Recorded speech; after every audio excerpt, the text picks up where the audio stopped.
하나님의 말씀 보겠습니다. 오늘 예레미야 33장입니다.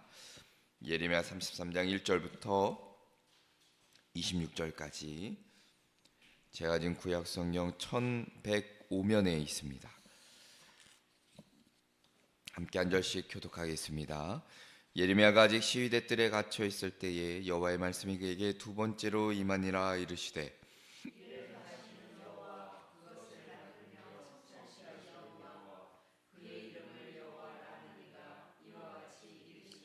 너는 내게 부르짖으라. 내가 네게 응답하겠고 내가 알지 못하는 크고 은밀한 일을 내게 보이리라.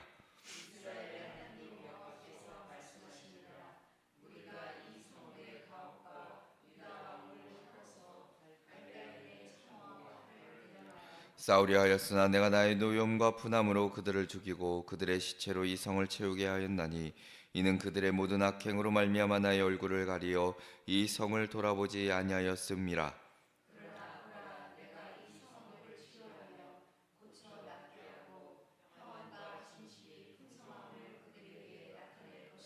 내가 유다의 포로와 이스라엘의 포로를 돌아오게 하여 그들을 처음과 같이 세울 것이며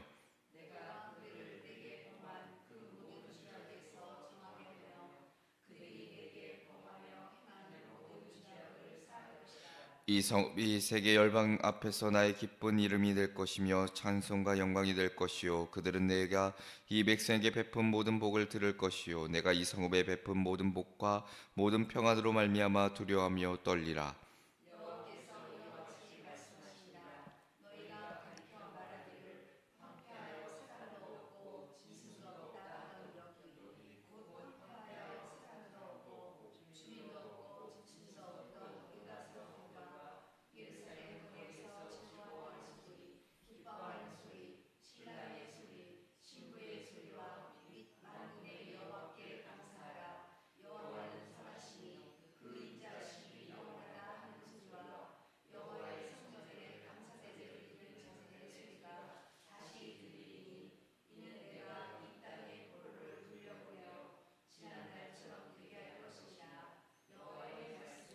만군의 여호와께서 이와 같이 말씀하시니라. 황폐하여 사람도 없고 짐승도 없던 이곳과 그 모든 성읍에 다시 목자가 살 곳이 있으리니 그의 양떼를 눕게 할 것이라.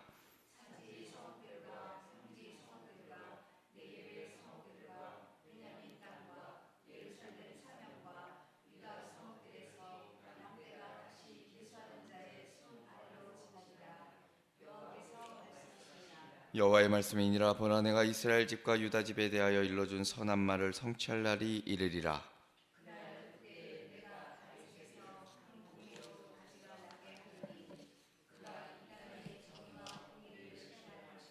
그날에 유다가 구원을 받겠고 예루살렘이 안전히 살 것이며 이 성은 여호와는 우리의 의라는 이름을 얻으리라.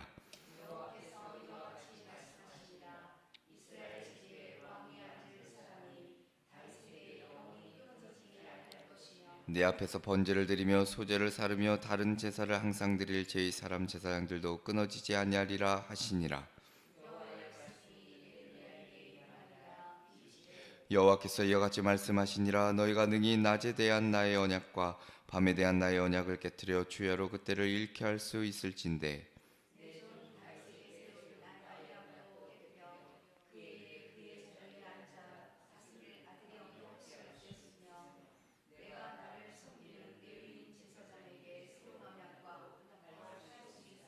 하늘의 만상을 셀 수 없으며 바다의 모래는 측량할 수 없나니 내가 그와 같이 내 종 다윗의 자손과 나를 섬기는 레위인을 번성하게 하리라 하시니라.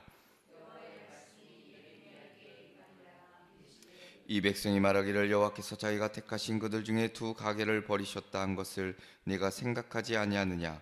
그들이 내 백성을 멸시하여 자기들 앞에서 나라로 인정하지 아니하도다.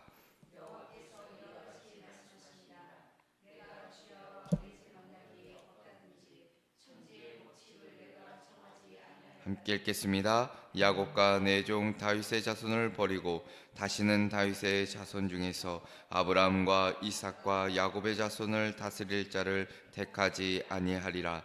내가 그 포로된 자를 돌아오게 하고 그를 불쌍히 여기리라. 아멘. 할렐루야. 오늘도 월요일 새벽 주님께 나와 예배하시는 우리 성도님들과 그리고 영상으로 함께 예배하시는 우리 성도님들에게 하나님의 크신 위로와 평안이 늘 있기를 주님의 이름으로 축원합니다. 오늘 말씀의 제목은 너는 내게 부르짖으라입니다. 너는 내게 부르짖으라. 오늘 우리 함께 살펴볼 말씀은 예레미야 33장입니다. 우리가 잘 아는 대로 지금 예루살렘이 절망의 한가운데 있는데 유다왕 시드기야 제10년 바벨론 군대가 이 성읍을 에워싸고 맹렬하게 공격하고 있는 그때이고, 선지자 예레미야는 이스라엘의 패망을 예언했다라는 그 이유만으로 유다 왕국 시위대들에 갇혀 있는 죄수의 신세였습니다. 자, 이 시기는 문자 그대로 역사의 어떤 종말처럼 느껴졌을 것입니다. 성벽은 무너지고 집들은 파괴되고 병사들의 시체가 거리를 메웠습니다. 그냥 폐허와 같았죠. 사람들은 하나님이 이 유다를 완전히 버리셨다고 생각했고 그들의 미래는 암흑 그 자체였습니다. 더 이상 희망의 여지가 없어 보였기 때문입니다. 예레미야 자신조차도 갇혀서 옴짝도 할 수 없는, 인간적으로는 아무것도 할 수 없는 무력한 상태에 놓여 있었습니다. 자, 바로 이 극도의 절망과 무력감의 그 현실 가운데 하나님은 두 번째 말씀이 예레미야에게 임합니다. 자, 이 말씀은 단순한 위로가 아니라 인간의 현실, 마주하고 있는 현실과 하나님의 그 꿈, 바램, 그 비전이 대조되는 놀라운 선포를 우리에게 들려주고 계신데, 자, 하나님의 말씀은 현실의 절망에 갇혀 있는 예레미야와 유다 백성들에게 그들의 생각을 뛰어넘는 하나님의 새로운 회복과 창조의 가능성을 그들에게 일깨워 주십니다. 자, 하나님께서 먼저 갇혀 있는 예레미야에게 강력하고 단호한 명령을 내리십니다. 오늘 3절의 말씀을 보면 너는 내게 부르짖으라라고 명령하시죠. 자, 이미 끝났다라고 생각하는 백성들에게 아직 끝나지 않았음을 그들에게 깨닫게 해주시는 하나님의 명령의 메시지이기도 합니다. 기도라는 것은 무너진 성벽 그 너머에 계시는 하나님의 그 놀라운 능력, 그리고 하나님의 그 통치하심과 주권을 경험하는 통로이자 인간의 모든 노력이 좌절됐을 때 마지막으로 잡게 될 생명줄과 같은 것이 바로 이 기도라 할 것입니다. 자, 이 명령 뒤에 따라오는 약속이 바로 오늘 읽으신 33장을 전체적으로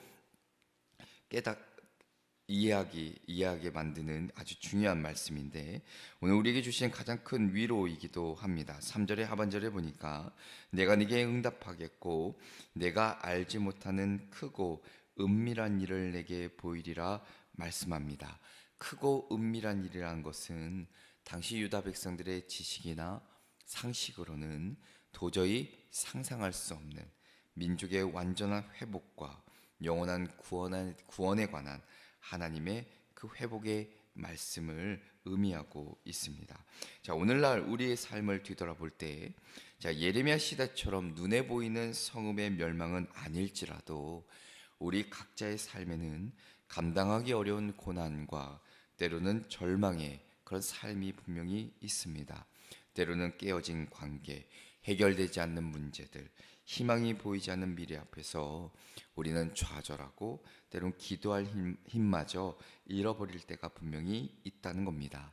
그런데 오늘 이 말씀은 절망의 그 구덩이에 갇힌 우리에게 다시 한번 영적으로 치열하게 살아갈 것을 말씀하고 있습니다. 여호와의 이름을 의지해서 우리의 지식과 상상을 뛰어넘는 하나님의 그 회복을 간절히 구할 것을 우리에게 말씀하고 계십니다.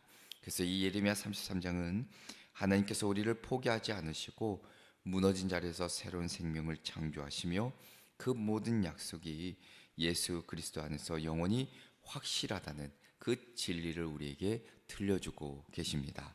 오늘 이 말씀을 통해 다시 한번 우리의 삶 역시도 그 놀라운 회복과 은혜가 경험되어지는 복된 삶 되시기를 주님의 이름으로 축원합니다. 그래서 그 첫 번째는 바로 기도의 명령과 응답의 약속입니다. 오늘 1절부터 9절의 말씀을 보면 하나님께서 예레미야에게 말씀하신 그 기도의 명령과 그에 대한 응답의 약속이 기록되어 있는데, 자, 당시 유다 백성들에게 예루살렘 성전이라는 것은 하나님의 현존, 하나님의 살아계심을 상징하는 결코 무너져서는 안 되는 어떤 불멸의 보루 같은 곳이었습니다. 그러니까 성전이 함락된다는 것은 하나님이 자신들을 버렸다는 어떤 신앙적인 붕괴와 무너짐을 의미했습니다. 마치 최후의 성체가 무너진 것처럼 유다의 모든 희망과 그 소망이 꺼져가는 그 순간이었습니다. 바로 이 역사의 막다른 그 시점에서 예레미야가 갇힌 지 얼마 되지 않은 그때에 여호와의 말씀이 두 번째로 1절에 보면 예레미야에게 임합니다. 자, 이 두 번째 말씀은 예레미야서 30장부터 33장에 걸친 위로의 말씀 가운데 아주 중요한 핵심이 담겨 있는 말씀입니다. 절망적인 현실 위에 그 위에 하나님의 극적인 소망의 말씀이 담겨 있기 때문입니다. 자, 하나님께서는 이 무기력한 선지자에게 갇혀 있는 그에게 그리고 절망에 빠진 백성들에게 무엇을 요구하고 있는가? 3절에 보면 우리가 다시 한번 볼 텐데, 너는 내게 부르짖으라 내가 네게 응답하겠고 내가 알지 못하는 크고 은밀한 일을 내게 보이리라. 우리가 너무나도 많이 들었던 말씀이죠. 자, 이 한 구절은 이스라엘의 역사 전체와 우리 신앙생활에 주시는 아주 가장 강력한 약속 가운데 하나입니다. 부르짖으라는 것은 간절히 외치는 것이고 호소하는 것이죠. 그 안에는 절박함이 담겨져 있습니다. 자, 이것은 나의 한계를 인정하고 내가 가지고 있는 인간적인 모든 수단을 포기한 채 오직 하나님만을 향해 모든 것을 내던지는, 맡기는 의존적인 모습입니다.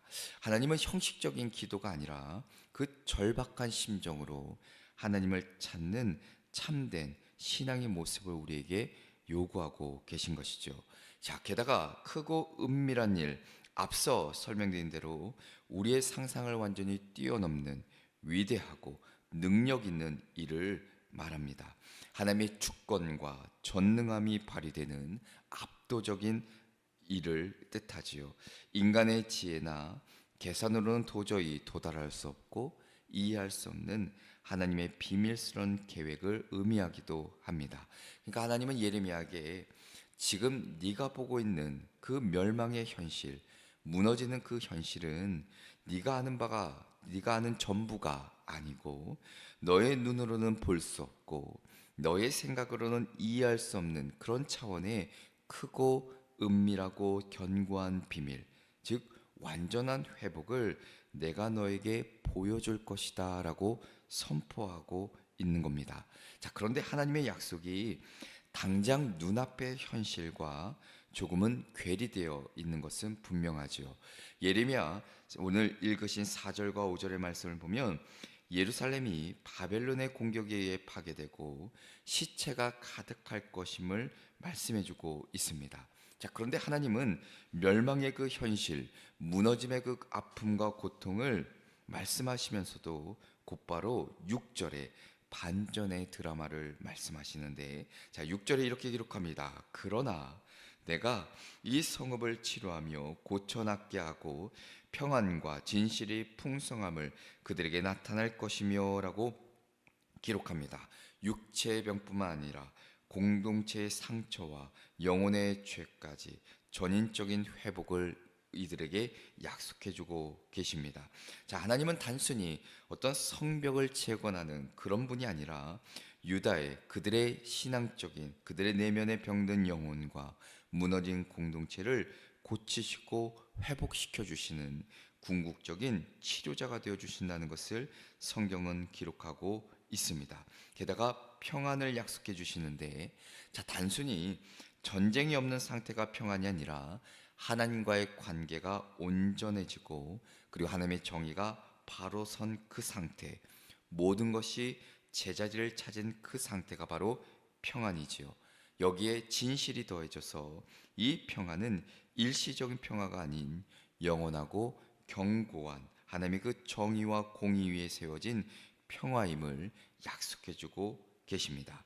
자, 8절의 말씀에도 보면 내가 그들이 내게 범한 모든 죄악을 정하게 하며 그들이 내게 범하여 행한 모든 죄악을 사갈 것이라라고 기록합니다. 회복의 가장 근본적인 죄의 문제의 해결을 약속해 주고 계시죠. 하나님의 이스라엘 백성들의 그 죄악을 완전히 씻어 정결케 하시고 용서하시며 다시는 기억하지 않으시겠다라고 약속하고 계신 겁니다. 자, 결론적으로 우리에게 기도라는 것은 곧 소망과 희망의 통로임을, 도구임을 우리에게 일깨워 주시는데, 자, 우리가 직면한 모든 절망적인 상황은 하나님이 크고 은밀한 일을 펼치시기 위한 하나의 과정이라는 사실입니다.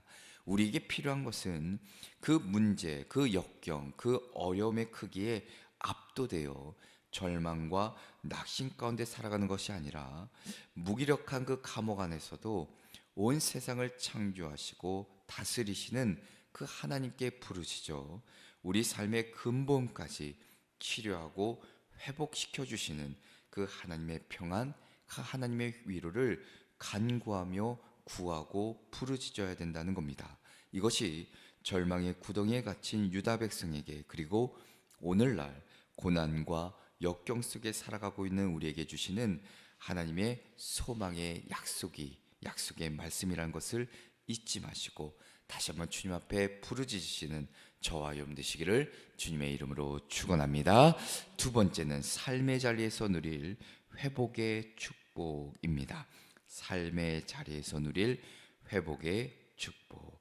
자, 10절부터 13절의 말씀을 보면 하나님의 약속이 단순히 영적인 어떤 위로 거기에만 머무르지 않고, 자, 우리가 발 딛고 사는 구체적인 삶의 현장에 어떻게 실현될 것인지를 선명하게 우리에게 보여주고 계십니다. 다시 돌아가면, 자, 예루살렘과 유다 성읍들은, 자, 10절의 말씀 보니까 사람이 없고 짐승이 없으며 황폐하여 거민도 없는 아주 낙인 찍힌 곳이었습니다. 그러니까 이 표현은 단순한 어떤 인구 감소가 아니라 모든 생명력이 끊어진 저주받은 땅이라는 평가를 담고 있는 말씀입니다. 무덤과 다름없는 폐허 같은 그곳, 그 황무지에 하나님이 회복을 선포하시는데, 자, 오늘 10절과 11절 중간에 보면 유다 성읍들과 예루살렘 거리에서 즐거워하는 소리, 기뻐하는 소리, 신랑의 소리, 신부의 소리와 및 만군의 여호와께 감사하라, 여호와는 선하시니 그 인자하심이 영원하다 하는 소리와 여호와의 성전에 감사제를 드리는 자들의 소리가 다시 들리리니 이는 내가 이 땅에 포로를 돌려보내어 지난 날처럼 되게 할 것임이라. 자, 신랑과 신부의 소리, 이것은 곧 그들이 가진 공동체, 그들의 지속과 그리고 후손의 생명의 탄생을 상징합니다. 자, 전쟁으로 인해 인구가 분명히 감소되었을 텐데 그런 공포 속에서 후손, 그들의 자녀들이 살아가는 것이 참 불확실하고 암담하게 되었지만, 그러나 오늘 이 말씀은 그 유다의 미래가 기쁨 속에서 새로운 세대가 시작될 것임을 이들에게 일러주는 아주 소망적인 말씀이죠. 게다가 감사제의 소리라, 감사제를 드린 자들의 소리가 기록되어 있습니다. 자, 예루살렘 성전이 파괴될 것이라는 예언으로 좌절했던 백성들에게 하나님은 다시 성전 중심의 예배, 그 제사가 회복될 것을 약속해주고 계십니다. 이것은 곧 하나님과의 관계가 회복되었음을 의미하고 이스라엘 백성들의 정체성이 회복되는 상징적인 사건이기도 합니다. 자, 하나님의 회복은 어떤 도시의 그 기쁨에 그치지 않고 광야와 같은 경제적, 지리적 환경까지도 포함하는데, 자, 12절과 13절의 말씀을 보면 그들이 하는 그들의 생업, 그 목축업의 회복을 통해 이스라엘의 황무지 같은 그 땅이 다시금 풍요로워질 것을 약속하고 계십니다. 자, 오늘 12절과 13절의 말씀을 보면 단순히 그들이 치는 그 양떼, 그 숫자가 늘어나는 것, 그 이상의 의미를 포함하고 있는데, 자, 전쟁과 포위로 인해 황폐해졌던 땅이 다시금 생명력이 회복되고 그들의 경제가 안정될 것을 약속하고 있습니다. 자, 또한 황폐함 속에서 아무것도 소유하지 못했던 그 백성들에게 하나님은 그들의 재산 그리고 노동의 결실을 다시 풍성하게 채워주실 것을 약속하고 있는 말씀이기도 합니다. 자, 그러니까 예배와 어떤 공동체의 회복을 약속하시고 그 회복이 경제적 어떤 물질적 삶의 현장까지도 미치게 될 것을 확대되고 회복될 것을 우리에게 약속해 주시는 말씀이기도 합니다. 자, 하나님이 이것은 영적인 부분뿐만이 아니라 일상의 모든 필요와 현실적인 삶의 안정까지도 책임지시는 분임을 우리에게 보여주시죠. 절망에 갇힌 자들에게 일상의 소중함, 그들의 일상을 되돌려 주시는 그 하나님의 은혜, 그 복을 우리에게 보여주고 계십니다. 자, 우리의 삶을 돌아볼 때 우리가 대단히 절망하고 역경 가운데 살아갈 때 가장 먼저 잃어버린 것이 바로 이 웃음과 기쁨, 감사의 소리일 것입니다. 가장 황폐해지는 곳이 우리의 일상의 안정이라 할 것입니다. 그러나 예레미야의 이 예언은 우리에게 분명히 소망을 준다는 것이죠.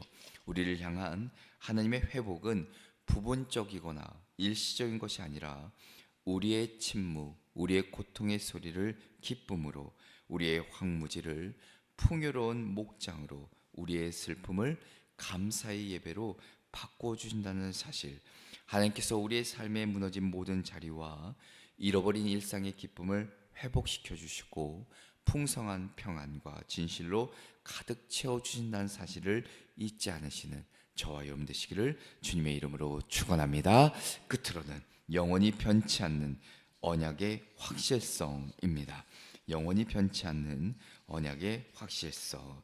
자, 14절에 말씀을 보면 여호와의 말씀이니라 보라 내가 이스라엘 집과 유다 집에 대하여 일러준 선한 말을 성취할 날이 이르리라라는 선포로 시작됩니다.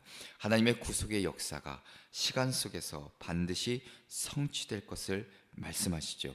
하나님은 무너진 왕과 다윗 왕가와 끊어진 제사장의 직분을 회복시키시겠다는 과거의 언약을 다시 한번 떠올리게 하시고 그 절정으로 의로운 가지의 출현을 예언하고 계십니다. 15절에 보니까 그날 그때에 내가 다윗에게서 한 공의로운 가지가 나게 하리니 그가 이 땅의 정의와 공의를 실행할 것이라 라고 기록하고 있습니다. 공의로운 가지, 우리가 이사야서 11장 1절의 말씀처럼 다윗 왕가가 뿌리채 잘려나간 그 상황에서 다시 돋아날 메시아 예수 그리스도를 예표하는 말씀인데, 자, 이 메시아는 무능력하고 불의했던 기존 왕들과는 달리 이 땅의 정의와 공의를 완전하게 실행하실 분이라는 것을 예언하는 말씀입니다. 자, 또한 16절의 말씀을 보면 회복된 예루살렘의 이름은 여호와는 우리의 의라 불리게 될 것이라 말씀하시죠. 자, 이는 이스라엘의 구원과 회복이 백성들의 행위가 아닌 오직 메시아를 통해 주어지는 하나님의 그 의, 거기에 근거함을 말씀해주고 있습니다. 그리고 17절과 18절의 말씀을 보면 하나님은 정치적, 종교적 지도자들의 영원한 안정성을 약속하고 계시죠. 그리고 20절과 21절의 말씀을 보더라도 고대 사회에서 낮과 밤이라는 것, 가장 확실하고 불변하는 자연의 질서이자 하나님의 통치력을 보여주는 궁극적인 증거이기도 합니다. 인간의 힘으로는 낮을 밤으로, 밤을 낮으로 바꿀 수 없으지 하나님이 세우신 다윗의 왕조, 그 메시아와 레위의 제사장의 그 직분에 대한 언약은 절대적으로 깨지지 않는다는 것을 약속해 주는 말씀이기도 합니다. 자, 이 약속의 확실함은 당시 백성들이 흔들리고 있었던 그 신앙을 다시금 바로잡아 주게 됩니다. 그들이 24절의 말씀처럼 여호와께서 이 두 가게를 버리셨다라고 말할 때, 자, 하나님은 단호하게 26절의 말씀처럼 야곱과 내 종 다윗의 자손을 버리고 다시는 다윗의 자손 중에서 아브라함과 이삭과 야곱의 자손을 다스릴 자를 택하지 아니하리라. 내가 그 포로된 자를 돌아오게 하고 그를 불쌍히 여기리라라고 말씀하십니다. 자, 사랑하는 성도 여러분, 예레미야 이 33장의 말씀은 우리에게 절망적인 현실보다 더 크고 견고한 그리고 변하지 않는 하나님의 언약이 있음을 우리에게 깨닫게 하십니다. 자, 우리가 알지 못하는 크고 은밀한 일은 바로 예수 그리스도를 통해 다윗의 왕국을 영원히 세우시고 우리의 죄악을 영원히 정결케 하시겠다는 하나님의 구원의 계획이기도 합니다. 우리의 삶에 닥친 고난과 절망의 밤이 아무리 길고 어두울지라도 낮과 밤의 언약, 하나님께서 통치하시고 다스리시는 그 언약이 살아있는 한 우리를 향한 하나님의 그 긍휼과 회복의 약속은 결코 사라지지 않는다는 사실입니다. 우리에게 주셨던 예레미야에게 주셨던 이 약속, 동일하게 우리에게도 주어진다는 사실, 하나님께서 우리 삶의 모든 황폐한 자리 위에 정의와 공의의 이름으로 의로운 가지를 세우시고 그 영원한 언약의 확실함을 믿고 담대히 살아갈 때 우리에게 동일한 회복과 구원의 놀라운 은혜를 허락해 주신다는 사실을 기억하시고 오늘도 그 주님만을 사랑하며 그 언약을 붙잡고 하루를 살아내시는 저와 여러분 되시기를 주님의 이름으로 축원합니다. 기도하시겠습니다. 은혜로우신 하나님 아버지, 오늘 말씀을 통해 그 절망적인 상황 속에서도 변치 않는 회복의 약속을 주셨으니 우리가 알지 못하는 크고 은밀한 일을 행하시는 그 주님께서 우리의 삶의 모든 역경과 그 고통과 아픔을 기억하시고 우리의 간절한 부르짖음을 들으시사 하나님의 회복과 위로와 평안을 허락하여 주시옵소서. 낮과 밤을 다스리시는 그 질서를 또한 이끌어내시는 그 하나님의 그 놀라운 섭리하심과 계획을 늘 의지하게 하여 주시고 영원한 그 영원히 약속을 변치 않으시는 하나님의 놀라운 그 신실하심을 의지하며 살아가는 오늘 한날 되게 하여 주시옵소서. 도우시 줄 믿고 예수 그리스도의 이름으로 기도합니다. 아멘.